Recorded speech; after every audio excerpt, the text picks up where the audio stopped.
আসসালামু আলাইকুম। আমি রফিক, অস্ট্রেলিয়ার অ্যাডিলেড শহর থেকে বলছি। বন্ধু, একটু মন দিয়ে শোনো। তুমি সাধারণ কেউ নও। তোমার জন্ম কোনো ভুলবশত হয়নি। তোমার কষ্টের ভেতরেই লুকানো আছে তোমার শক্তি, তোমার ভাগ্য, তোমার আগামীকাল। কত রাত তুমি চুপচাপ কেঁদেছ, কত স্বপ্ন চাপা পড়ে গেছে বুকের ভেতর, কত মানুষ প্রতিশ্রুতি দিয়ে ফিরে তাকায়নি, তবু তুমি বেঁচে আছো।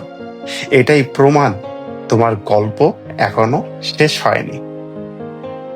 মনে করো সেই সময়গুলো যখন তুমি ভেঙে পড়েছিলে, যখন নিজের সবটুকু দিয়ে চেষ্টা করেও ব্যর্থ হয়েছ, যখন মানুষ তোমাকে ভুল বুঝেছে, ব্যথা দিয়েছে, আর তুমি চুপচাপ সহ্য করেছ।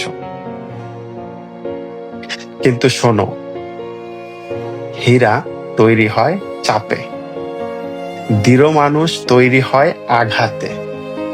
আর তোমার যত কষ্ট হয়েছে জানো তো, ঠিক ততটাই শক্ত তোমার ভেতরে তুমি। তোমার চোখের জল বৃথা যায়নি,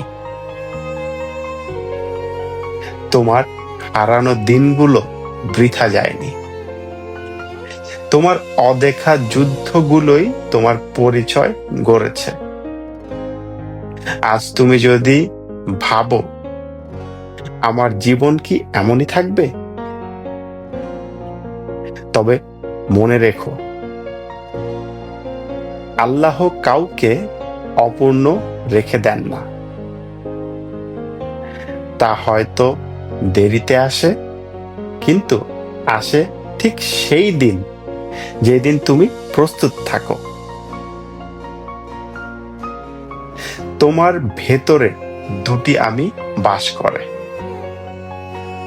একজন ভাঙা, আরেকজন জেগে ওঠার অপেক্ষা। প্রতিটি সকাল আল্লাহর একটা চিঠি। তুমি এখনো পারবে, তোমার সুযোগ এখনো বাকি। তোমার পাশে সবাই না থাকলেও সমস্যা নেই, তুমি থাকো না নিজেকেই ছেড়ে। আজ থেকে